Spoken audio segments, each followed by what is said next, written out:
రామాయణంలో ఉన్న కథానాయకుడు, మహాభారతంలో ఉన్న ప్రధాన పాత్ర, ఈ రెంటి మధ్య ఒక పోలిక నుంచి మనం ఏం నేర్చుకోవాలి? రామాయణ కథానాయకుడు శ్రీరామచంద్రుడు. శ్రీరామచంద్రుడు శ్రీమన్నారాయణుని అవతారము. ఆ పార్ట్ పక్కకు పెడితే రామాయణంలో మనకు రామాయణం చదివితే శ్రీరాముడు ఎక్కడా నేను భగవంతుని అవతారము అనే రకంగా ఎక్కడా వివరించలేదు. భూమి మీద ఒక సామాన్య మానవుడిగా ఉండాల్సిన రీతిలోనే ఉన్నాడు. మీరు రామాయణంలో పదే ఈ అంశం నేను రామచరితమానస్ తులసీదాస్ రాసిన రామచరితమానస్ చాలాసార్లు చదివాను.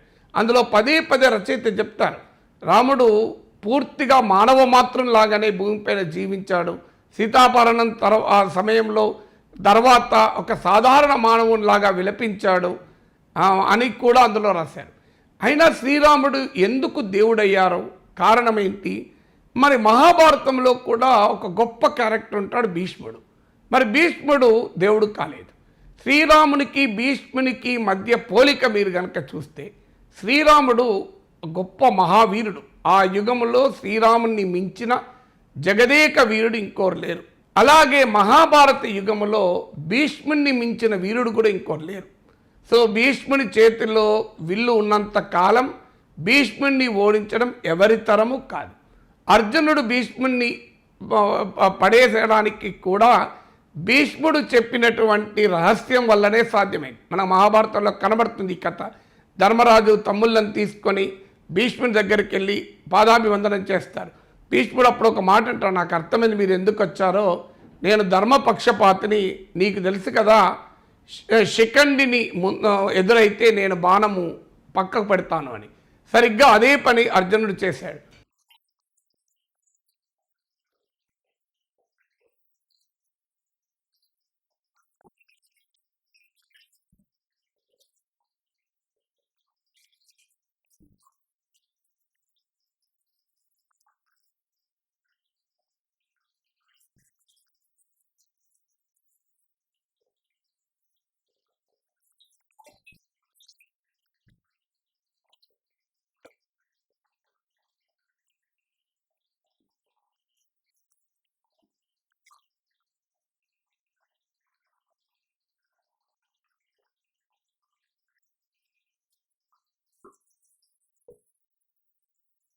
అందువల్ల భీష్ముడికి కూడా ఆ కాలపు యుగంలో రామాయణ త్రేతాయుగంలో శ్రీరాముని మించిన మహావీరుడు ఎలా లేడు, ద్వాపర యుగంలో భీష్ముని మించిన మహావీరుడు ఇంకొకరు లేరు. మీకు ఇది మొదటి పోలిక. రెండవ పోలిక, శ్రీరాముడు తండ్రికిచ్చిన మాట కోసం రాజ్యసుఖాలను, సింహాసనాన్ని అన్నిటినీ వదిలేసి అతి నిరాడంబరమైనటువంటి జీవితాన్ని 12 ఏళ్ల పాటు అరణ్యాల్లో గడిపారు. సో తండ్రికి ఇచ్చిన మాట కొరకు తన స్వార్థాన్ని పూర్తిగా జయించి త్యాగం చేసిన మహనీయుడు శ్రీరాముడు. భీష్ముడు కూడా సరిగ్గా తండ్రికి ఇచ్చిన మాట కొరకు రాజ్యాన్ని, జీవితాన్ని, సంతానాన్ని, వివాహాన్ని ఇలా అన్నిటినీ త్యాగం చేస్తాడు. సో ఇది రెండవ పోలిక. మూడవది, శ్రీరాముడు అడవులకు వెళ్ళాక భరతుడు ఇంటికి వచ్చి తీవ్రంగా రోధించి వెళ్ళి అన్న దగ్గరికి వెళ్ళి ప్రాధేయపడతాడు, నీవు తిరిగి వచ్చి రాజ్యాన్ని స్వీకరించండి అంటే శ్రీరాముడు, నేను ధర్మానికి కట్టుబడి ఉన్నాను, నాన్న మాటకు నేను విలువిచ్చి బయటకు వచ్చాను, మళ్ళీ వచ్చే ప్రసక్తే లేదు అని చెప్తాడు. భరతుడు ఎంత కోరుకున్నా కూడా శ్రీరాముడు తిరిగి వచ్చి రాజ్యానికి చేపట్టాడు. అంటే మాటకు అంతటి ప్రాధాన్యత ఇచ్చిన మహనీయుడు. ఇక సరిగ్గా మీకు మహాభారతంలో భీష్ముడికి కూడా ఇదే కనబడుతుంది. భీష్ముడు తండ్రి కోసం పెళ్లి చేసుకోనని శపథం చేస్తాడు. పెళ్లి చేసుకోకపోతే సంతానం కలిగే అవకాశమే లేదు, మనందరికీ తెలుసు. భీష్ముడి తండ్రి అయిన శంతన మహారాజు సత్యవతి అనే మత్స్య రాజు కూతుర్ను ప్రేమిస్తాడు, మత్స్యగంధిని. సో అప్పుడు సత్యవతి తండ్రి అడుగుతాడు, నీకు మొదటి సంతానమైన కొడుకున్నాడు కదా, సో మొదటి సంతానము కొడుకు దేవవ్రతునికే రాజ్యం వస్తుంది కదా, నా బిడ్డ సంతానాన్ని రాదు కదా అంటే శంతనుడు ఒప్పుకోడు.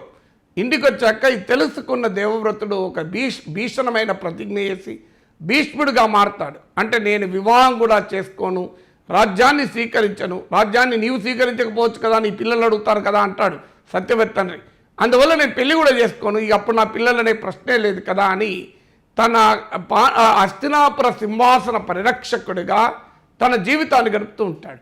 కానీ కాలం వికటించి హస్తినాపుర రాజులు మరణించినప్పుడు తల్లి సత్యవతి వచ్చి భీష్ముని అడుగుతుంది, నీవు తల్లిగా నేను ఆదేశిస్తున్నాను, నీవు పెళ్లి చేసుకో, పిల్లలను కను, వాళ్ళు హస్తినాపుర సింహాసనాన్ని వెళ్తారంటే తల్లి కోరికను కూడా కాదంటాడు.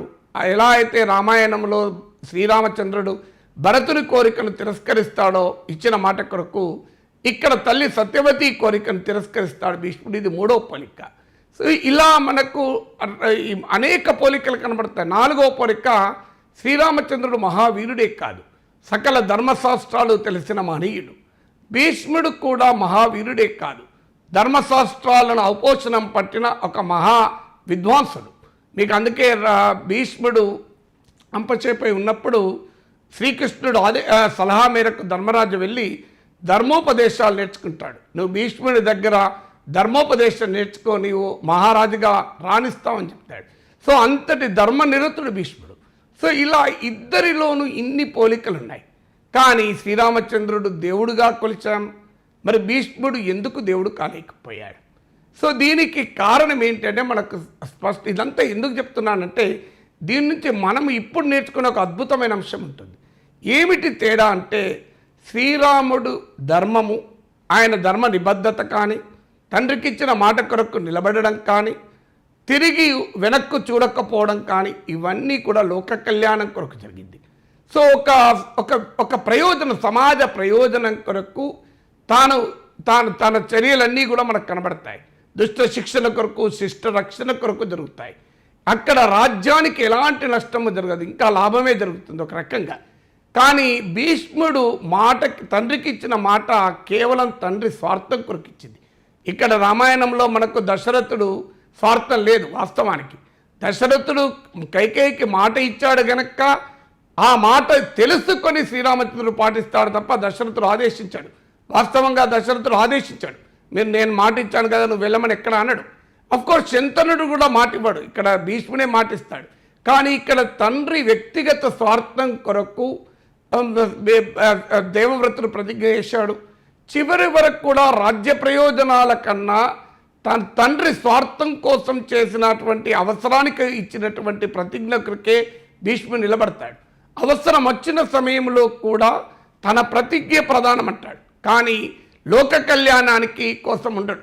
ఇది అనేక సందర్భాల్లో భీష్ముడిలో ఈ డైలమా మనకు కనబడుతుంది. ఒకవైపు ధర్మ పక్షపాతి, మరోవైపు ఏమీ చేయలేకపోతాడు.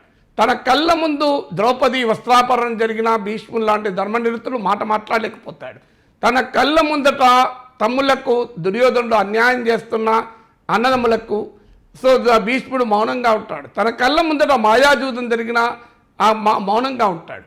అందువల్ల తప్పును ప్రశ్నించలేకపోయాడు భీష్ముడు. ధర్మం పేరిట తన తప్పును, అన్యాయాన్ని ప్రశ్నించలేకపోయాడు తన ధర్మం పేరిట, తన ఇచ్చిన మాట వల్ల.